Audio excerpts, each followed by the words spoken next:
The winter wind cut through the streets of New York like a knife. People rushed past, their collars pulled up against the cold, their eyes fixed straight ahead. Nobody looked at the man sitting on the cardboard near the subway entrance. Nobody ever did. His name was David, though most days he felt like he'd forgotten who that person used to be. 3 years on the streets had a way of erasing the past, of making you invisible. His coat was too thin for November, patched with duct tape at the elbows. His beard had grown wild and gray, much grayer than it should be for a man only 42 years old. But the streets aged you fast. David watched the stream of people flowing in and out of the station. Businessmen in sharp suits, college students with backpacks, mothers holding their children's hands a little tighter as they passed him. He understood. He'd been one of them once, hurrying past people like him, uncomfortable with the reminder that life could fall apart so completely. The smell from the small cafe across the street drifted over to him. Fresh bread, coffee, his stomach twisted painfully. He couldn't remember the last time he'd eaten a real meal. Yesterday, someone had tossed him half a bagel. The day before, he'd found an almost full container of Chinese food in a trash can. You learn not to be picky when you were hungry, but today was different. Today, he was so weak he could barely stand. 2 days without food did that to a person? He knew he had to do something, had to try something, even if it meant facing rejection again. Even if it meant enduring the looks, the dismissive waves, the cruel laughter. David pushed himself up from the cold pavement, his joints protesting. He shuffled across the street toward the cafe, each step requiring more energy than he had.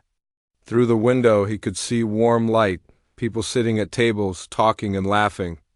A woman behind the counter was wiping down tables with quick, efficient movements. He pushed open the door. A small bell chimed, cheerful and bright. Several heads turned to look at him. He saw the familiar expressions flash across their faces. Surprise, discomfort, disgust. A mother pulled her daughter closer, the woman behind the counter. Her name tag read, Helen, stopped wiping and straightened up. Her expression wasn't mean, exactly, but it wasn't welcoming either. It was the look of someone who dealt with this before and didn't have time for it now. Sir, I'm going to have to ask you to leave, she said, her voice firm but not unkind. This is a business. David's throat felt tight. Please, he managed to say, his voice coming out rougher than he intended. I'm not here to cause trouble. I saw the piano. He gestured toward the corner of the cafe where an old upright piano sat, its wood scratched and faded, clearly more decoration than instrument. Sheet music was stacked on top of it, probably untouched for months. I can play, David continued, the words tumbling out faster now. I can play for food. Just a sandwich, anything. I can play that piano for you. For a moment, Helen just stared at him. Then to his horror, she laughed. Not a cruel laugh, but one of pure disbelief. A man at a nearby table chuckled too. Then another customer joined in. You can play piano? Helen said, still smiling like he'd told a joke. That old thing hasn't been tuned in years. I don't even know if it works. Please, David said again, hating how desperate he sounded but too hungry to care. Just give me a chance. If you don't like it, I'll leave. I promise. Helen looked at him for a long moment. He could see her weighing her options, probably thinking about whether this homeless man was going to cause a scene, whether letting him touch the piano would drive away her regular customers. Finally, she sighed. Fine, play something. If it's any good, I'll get you a sandwich. But if you're wasting my time, you need to leave immediately. Deal? David nodded quickly, relief flooding through him. Deal, thank you. He walked toward the piano, aware that every eye in the cafe was on him. He heard whispers, giggles. Someone said something about this being entertaining, at least. Someone else made a bet that he'd just bang on the keys randomly. David sat down on the piano bench. It wobbled slightly under his weight.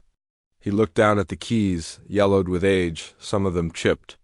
His hands hovered above them, trembling, but not from nervousness. Not anymore, because something was happening inside him. Something he hadn't felt in 3 long years. The moment his fingers touched those keys, even before he pressed them down, memories came flooding back like a dam breaking. He was 7 years old, sitting next to his mother at her piano in their small apartment, her hands guiding his, teaching him his first scales. The pride in her eyes when he played his first complete song. He was 15, performing at his high school recital, the auditorium packed with parents and teachers, the sound of applause washing over him like warm rain. He was 22. Graduating from music school, his degree in piano performance clutched in his hands.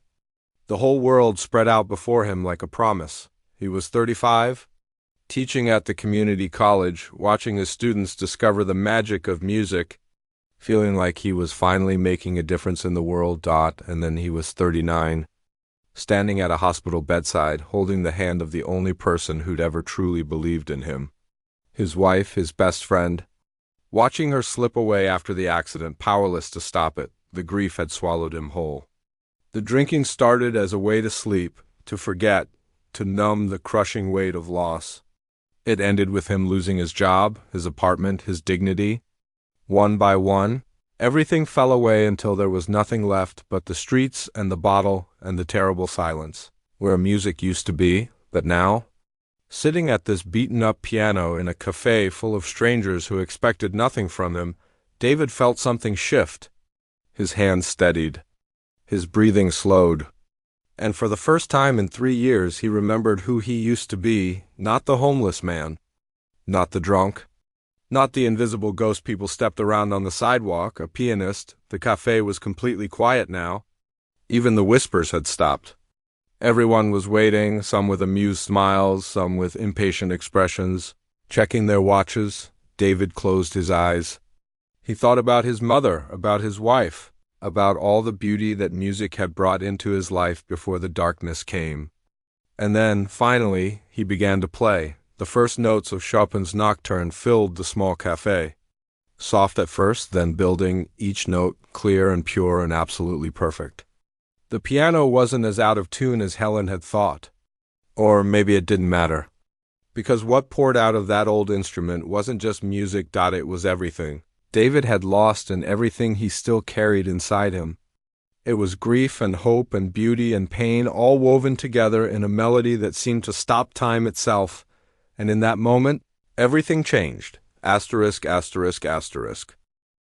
The laughter died in Helen's throat. She stood frozen behind the counter, the rag still in her hand, staring at the homeless man at her piano. The man who, just seconds ago, everyone had dismissed as a joke. The man who was now producing sounds so beautiful they didn't seem possible. David's fingers moved, across the keys like they'd never left. 3 years of silence, 3 years of trying to forget who he'd been, and yet his hands remembered everything. Every technique his teachers had drilled into him. Every emotion his mother had taught him to pour into the music. It all came flooding back. The Chopin piece he'd chosen wasn't just any song. It was the last piece his wife had asked him to play for her. She'd been lying in their bed at home during those final weeks, too weak to get up, but she'd insisted on hearing him play. "Just once more," she'd whispered. "Play me something beautiful." He'd played this exact piece, tears streaming down his face, knowing it would be the last time. And when he finished, she'd smiled at him and said, "You have a gift, David. Promise me you won't let it die with me." He'd broken that promise. For 3 years, he'd buried that gift under bottles and shame and the crushing weight of grief. But now, in this small cafe, surrounded by strangers, it was rising from the grave. A customer near the window had been lifting his coffee cup to his lips. The cup stayed suspended in midair, forgotten, as he listened. At a table by the door, a college student who'd been typing on her laptop stopped, her fingers hovering over the keyboard, her eyes wide with wonder. The music swelled, filling every corner of the cafe.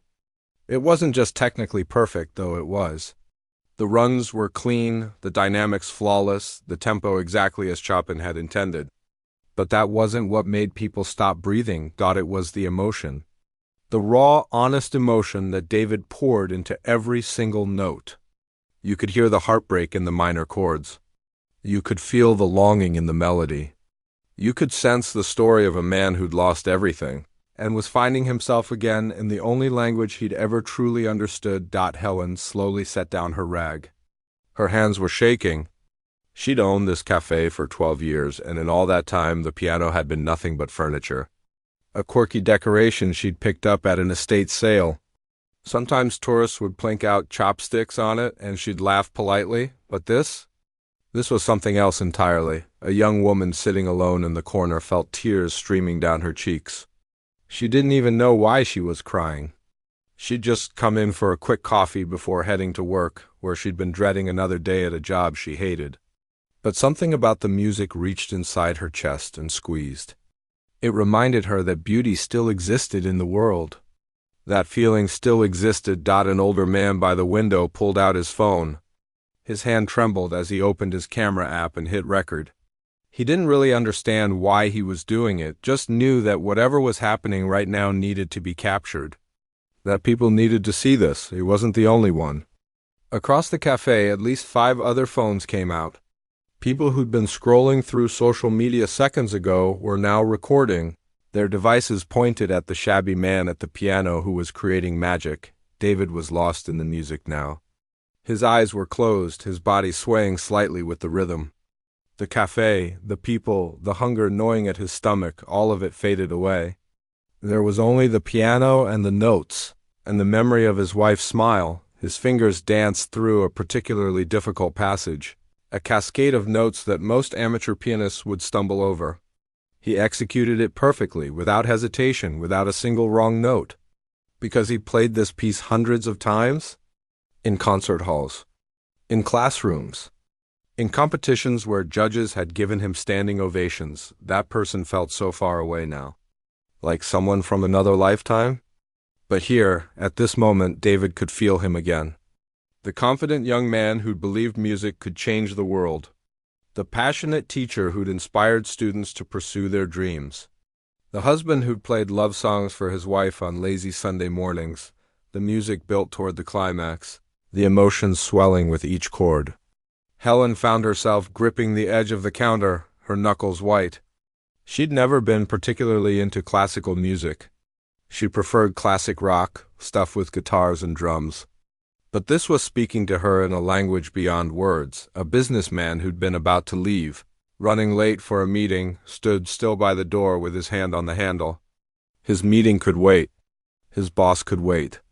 Whatever this was, it was more important. The final section of the piece began, softer now, more delicate. David's touch on the keys became lighter, more tender. This was the part he'd been playing when his wife had fallen asleep that last time. The part that still made his chest ache when he thought about it. The melody drifted through the cafe like a whisper, like a prayer, like a goodbye and a hello all at once.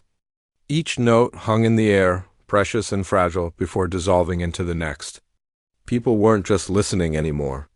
They were experiencing something. A moment of pure, unexpected beauty in the middle of an ordinary Tuesday morning.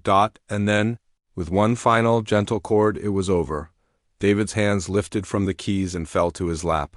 He sat there for a moment, his eyes still closed, his breathing heavy. Slowly, he opened his eyes and looked down at his hands as if seeing them for the first time. These hands that had been so useless for so long. These hands that had only known how to grip a bottle or hold a cardboard sign. They remembered. They still knew. The silence in the cafe stretched out, thick and heavy. Nobody moved. Nobody spoke. It was like the whole room was holding its breath, afraid that any sound would shatter whatever spell had just been cast. Then Helen started clapping. It wasn't polite applause. It wasn't the kind of clapping you do out of obligation. Her hands came together hard and fast, the sound sharp and genuine. Tears were running down her face, and she didn't even care that her customers could see. The college student jumped to her feet, applauding so hard her laptop nearly slid off the table. The businessman by the door started clapping, his briefcase slipping from his hand to the floor with a thud he didn't notice. The young woman in the corner was clapping and crying at the same time. Her coffee completely forgotten, within seconds the entire cafe erupted. Everyone was on their feet, applauding, some whistling, some shouting, "Bravo!" The sound was deafening in the small space, bouncing off the walls. Filling every inch with appreciation and awe, David stood up slowly, unsteadily, and turned to face them. He looked completely overwhelmed, his eyes wide and glistening. He opened his mouth but couldn't seem to find words. When was the last time anyone had applauded for him? When was the last time anyone had seen him as anything other than a problem to be avoided? Helen came out from behind the counter, wiping her eyes with the back of her hand. She walked right up to David and, without hesitation, pulled him into a hug. He stiffened at first, not used to being touched with kindness, but then he hugged her back. "I'm sorry," Helen whispered into his ear, her voice thick with emotion. "I'm so sorry I laughed at you." When she pulled back, she was smiling through her tears. "You stay right here," she said firmly. "I'm making you the biggest sandwich this cafe has ever seen." The applause was still going, people still on their feet. The older man who'd recorded the performance was staring at his phone screen, watching the playback with amazement. The college student was already uploading her video to social media, her fingers flying across her phone keyboard. And David just stood there, surrounded by strangers who suddenly felt like friends. Feeling something he hadn't felt in 3 long years, he felt seen. He felt valued. He felt human again. He had no idea that in the next few hours those videos being uploaded would begin to spread. That by morning millions of people would watch him play. That his life was about to change in ways he couldn't possibly imagine. All he knew was that he'd kept his promise. Even if it had taken 3 years? Even if he'd had to lose everything to find his way back, the gift his wife had made him promise to keep alive was still there. And for the first time since she died, David felt like maybe, just maybe, he could live again. Kevin Shane had been running late for work that morning. His boss had already sent him 2 text messages asking where he was, and he ducked into Helen's cafe just to grab a quick coffee before facing another lecture about punctuality. He'd been standing by the door, ready to leave, when the homeless man started playing Now, sitting on the subway heading to his office. Kevin couldn't stop watching the video he'd recorded. He'd watched it 4 times already, and each time he got chills. The way that man had played, the emotion in every note, it was unlike anything Kevin had ever heard. And he'd heard a lot. His blog, Classical Notes, had been his passion project for 5 years. He wrote about performances, reviewed concerts, interviewed musicians, but this was different. This was special. Kevin pulled out his laptop right there on the subway, balancing it on his knees. His fingers flew across the keyboard as he wrote. He described the scene, the shock of hearing such incredible music from someone nobody had given a second glance. He uploaded the video and crafted a headline. "Homeless man plays Chopin like you've never heard before. Who is he?" He hit publish at 9:47 a.m. and put his laptop away, already late for work and knowing he'd probably get written up. But somehow he didn't care. That performance had reminded him why he'd started his blog in the first place. Music had the power to transform moments, to reveal the extraordinary hiding in plain sight. By lunchtime, Kevin's phone wouldn't stop buzzing. Comments were flooding in on his blog post. Shares were multiplying. People were tagging their friends, music teachers were showing it to their students. Pianists were analyzing the technique in the comment section. By 3 p.m. The video had 50,000 views. By the time Kevin left work that evening, trying to process the angry email from his boss about missing the morning meeting, the number had climbed to 200,000. His blog had never gotten this kind of traffic. Not even close. The video spread like wildfire. It jumped from Kevin's blog to Twitter, where a classical music professor with 100,000 followers shared it, with the caption, "This technique is absolutely flawless. Who trained this man?" From there, it hit Facebook, where it was shared in dozens of music groups. Then Instagram. Then TikTok, where younger users were creating reaction videos, their faces showing pure shock as they listened. People couldn't get enough of the story. The contrast was too powerful to ignore. A man who society had rendered invisible, sitting at a forgotten piano in a small cafe, creating beauty that professional musicians spent lifetimes trying to achieve. The comment sections filled with speculation, theories, emotional reactions. "I'm literally crying at my desk right now," one person wrote. My piano teacher made me watch this. I've been playing for 10 years and I can't play like that, another commented. Does anyone know who he is? This man needs help. He deserves better than living on the streets, someone else posted. But it was the musicians who were the most intrigued. Professional pianists, music professors, concert performers, they all watched the video with a mixture of admiration and confusion. This wasn't just good. This was exceptional. The kind of playing that only came from years of serious training. Conservatory-level training. One of those musicians was Dr. Patricia Wong. She was a piano professor at a prestigious music college in Manhattan, and she'd been teaching for 30 years. She'd trained dozens of successful pianists, watched countless performances. And she knew talent when she heard it. When her colleagues sent her the video late that evening, Patricia was grading papers in her home office.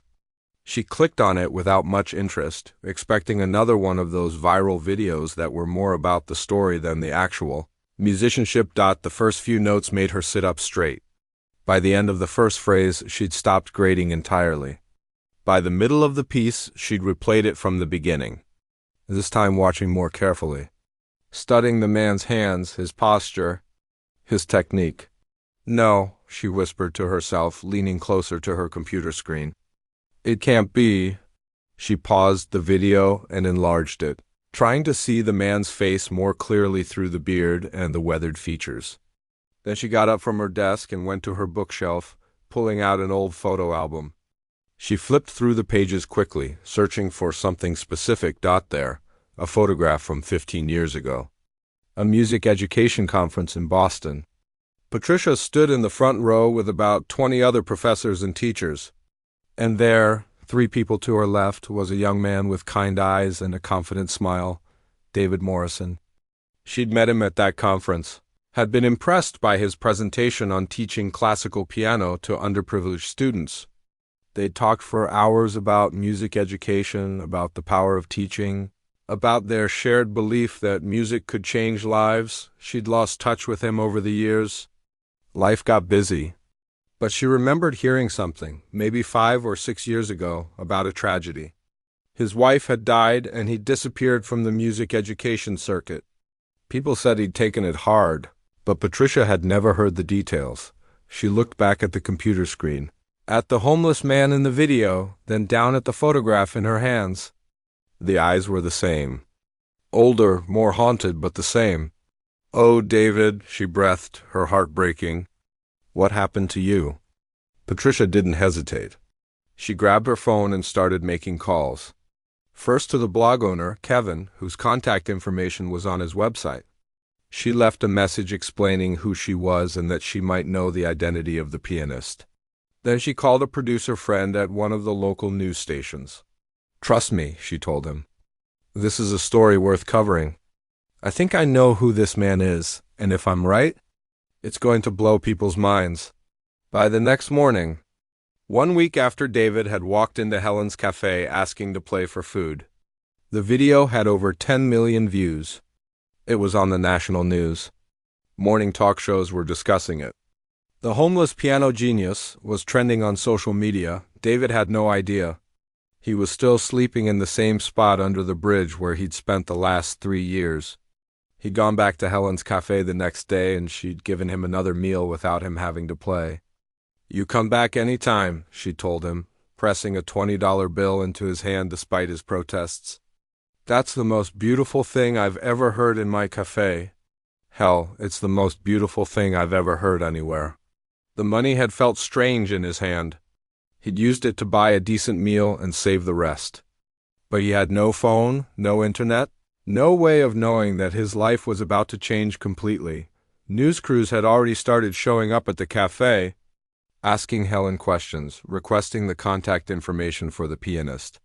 She didn't have any. "He just walked in," she explained to the reporters. "I don't even know his last name. I think he said David, but I'm not sure." They showed her photos that Dr. Patricia Wong had sent them. Pictures of David Morrison from 15 years ago, young and clean-cut and successful. Helen stared at the photos and then back at the video from her cafe. "Maybe," she said slowly. The eyes looked similar. but I couldn't say for sure. Kevin's blog had crashed from the traffic. He'd done 3 interviews already and had requests for a dozen more. His boss had gone from angry about the missed meeting to thrilled about the publicity the company was getting.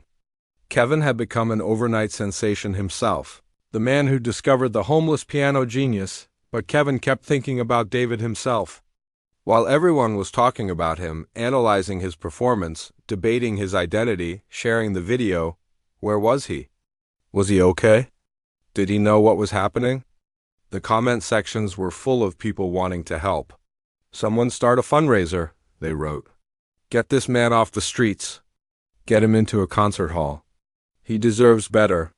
A few actually did start fundraisers, though without knowing who David really was or how to find him. The money just sat there, waiting. Dr. Patricia Wong appeared on the morning news, explaining her theory about David Morrison. She told the story of the talented teacher she'd met, the tragedy that had derailed his life, and her belief that the man in the video was him. "If this is David," she said, looking directly into the camera, "I want him to know that people care, that his gift still matters, that it's not too late."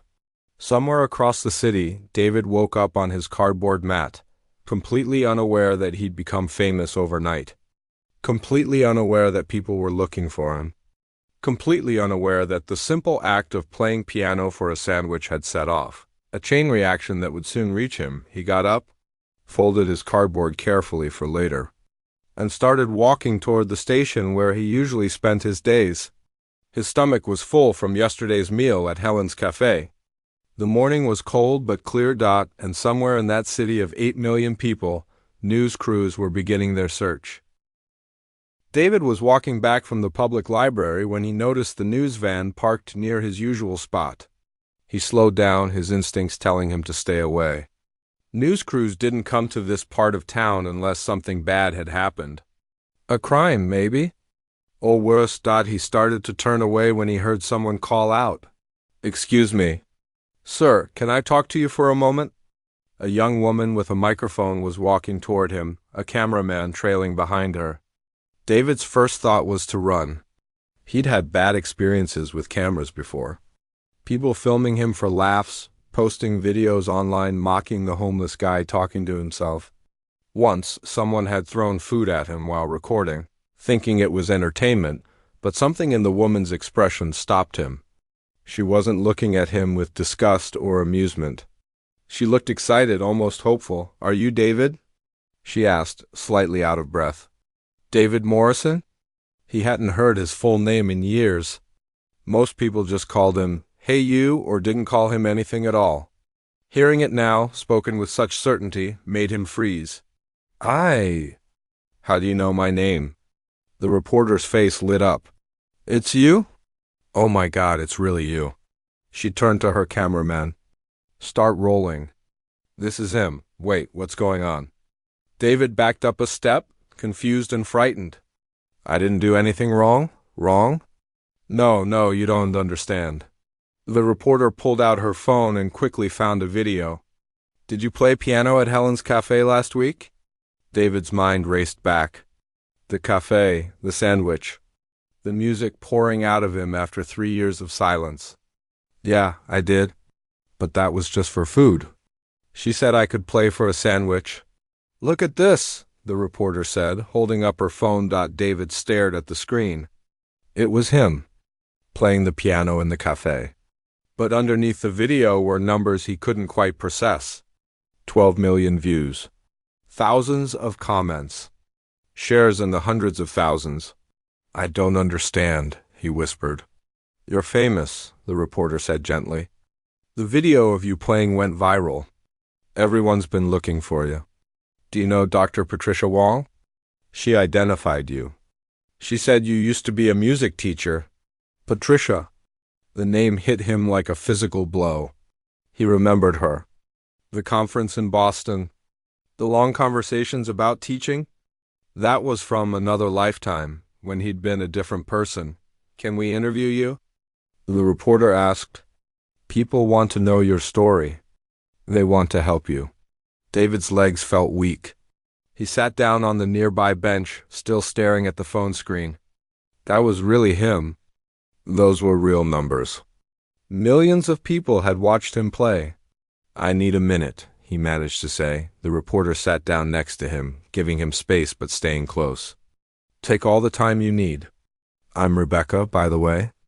I know this must be overwhelming." Overwhelming didn't begin to cover it. David's hands were shaking. Part of him wanted to run, to disappear back into the anonymity he'd known for 3 years. But another part of him, the part that had played that piano, the part that remembered who he used to be, was waking up. "Why?" he finally asked. "Why do people care?" Rebecca smiled. "Because what you played was beautiful, and because your story matters. A talented musician, a teacher, living on the streets. People want to understand. They want to help." Over the next hour, sitting on that bench with the camera rolling, David told his story. He talked about his wife, about how her death had shattered him, about the drinking that had cost him his job, his home, his life, about the 3 years of trying to forget who he'd been because remembering hurt too much. He cried during parts of it.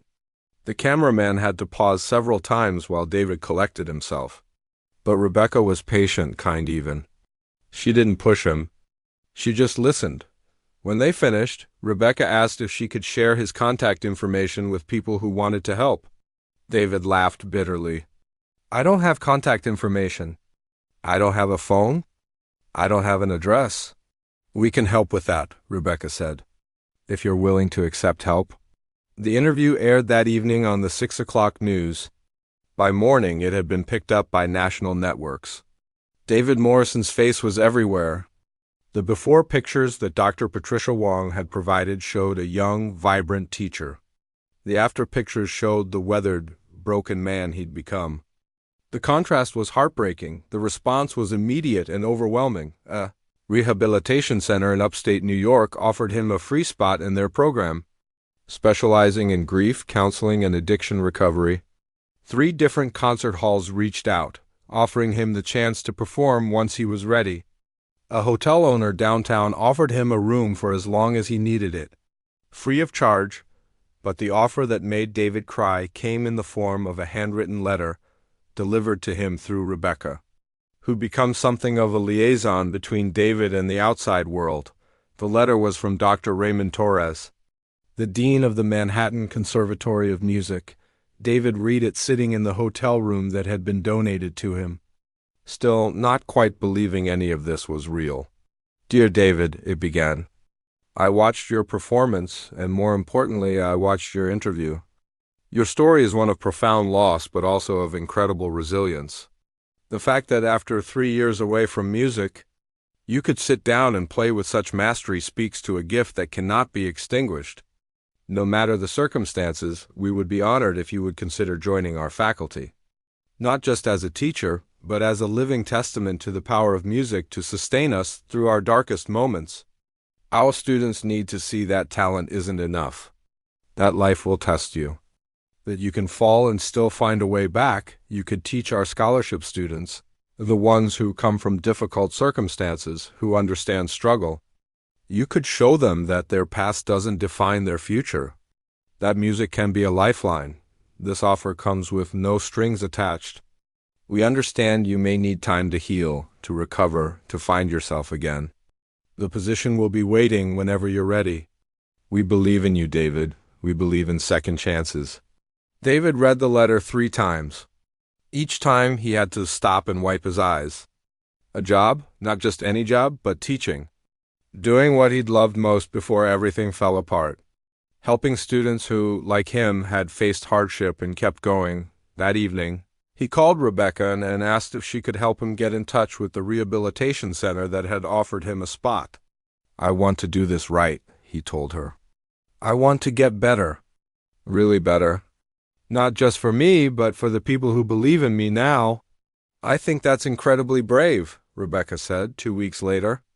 David stood in the lobby of the Riverside Recovery Center, a small duffel bag in his hand containing the few possessions he owned. Dr. Patricia Wong had come to see him off, along with Helen from the cafe, who'd insisted on packing him sandwiches for the trip. I'm proud of you, Patricia said, hugging him. The David I met all those years ago is still in there. I'm glad he's fighting his way back. Helen pressed the bag of sandwiches into his hands. You come back and play for us when you're done, she said. My piano misses you already. The program was 90 days. 3 months of therapy, of confronting his grief, of learning to live without the bottle, of rediscovering who he was beyond the pain. It was the hardest thing David had ever done. Harder than living on the streets. Harder than going hungry, because this time he had to feel everything. He couldn't numb it or run from it or hide from it. He had to face the loss of his wife, the guilt he carried, the years he'd wasted, the person he'd become. There were days he wanted to quit. Days when the counselors found him in his room, crying so hard he couldn't breathe. Days when he was angry at everyone, at the world, at himself. But there were also days when he played the piano in the common room and watched other people in recovery stop and listen. Days when he talked about his wife and could smile at the memories instead of just drowning in the loss. Days when he looked in the mirror and recognized a glimpse of the man he used to be. On day 63, he wrote a letter to the dean of the conservatory. I'm not ready yet, it said, but I will be. Thank you for believing I'm worth the wait. On day 90, David Morrison walked out of the Riverside Recovery Center with his head held high. He was sober. He was healing. He had an apartment waiting for him, funded by donations from people who'd seen his story and wanted to help. He had a job offer from one of the most prestigious music schools in the country, but more than any of that, he had hope. Real hope? For the first time in 3 years, he believed that his life wasn't over. That his story wasn't finished. Rebecca was waiting outside with her camera. How does it feel? She asked. David thought about it for a moment. Like I'm ready to start living again, he said. Like maybe all of this happened for a reason. Not just the pain, but the way back from it too. That night he sat alone in his new apartment, looking around at the small but clean space. There was a keyboard in the corner, another donation. It wasn't a grand piano, but it was enough. He sat down and played the Chopin Nocturne again. The same piece that had changed everything. But this time it sounded different. Not sad exactly. More like grateful. Like a thank you to everyone who'd helped him find his way back. Like a promise to himself that he'd never let the music die again. Tomorrow, he'd call the conservatory and accept their offer. Tomorrow, he'd start planning his first class. Tomorrow, he'd begin the next chapter. 6 months after walking into Helen's cafe asking to play for a sandwich, David stood backstage at Lincoln Center. His hands were steady now, not from hunger or cold or withdrawal, but from anticipation. Good anticipation. The kind that reminded him of his younger days. Before the world had fallen apart, he could hear the murmur of the crowd through the heavy curtain. The house was completely sold out. 2,000 seats, every single one filled. People had paid good money to be here tonight, not out of pity, but because they wanted to witness something special. This wasn't just any concert. This was a benefit performance, and every dollar raised tonight would go to organizations helping homeless individuals and people struggling with addiction. It had been David's idea. After everything he'd been given, all the second chances and support and belief, he wanted to give something back. 5 minutes, Mr. Morrison, a stagehand whispered. David nodded, taking a deep breath. He looked down at his hands. Clean hands now, the nails trimmed, the dirt scrubbed away.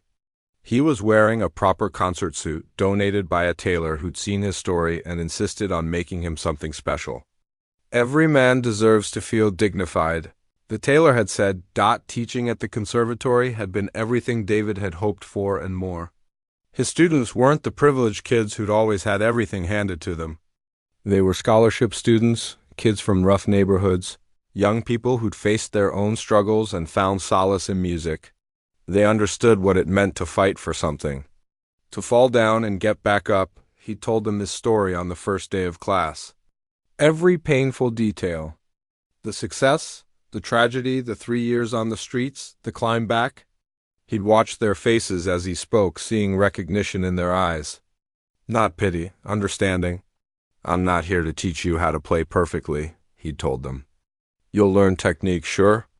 But what I really want to teach you is that music can save your life. It saved mine. Even when I thought I'd lost it forever, it was there, waiting for me to come back. One student, a 17-year-old girl named Tanya, who'd grown up in foster care, had stayed after class that first day. "Thank you," she'd said quietly. "For being honest? For showing us that messed up people can still do beautiful things." David had thought about those words a lot over the past months. Messed up people doing beautiful things. Maybe that was what art was really about. Taking all the broken pieces and arranging them into something that mattered. A figure approached him in the dim backstage area. Helen from the cafe. She was wearing a nice dress, her hair done up, looking both excited and nervous.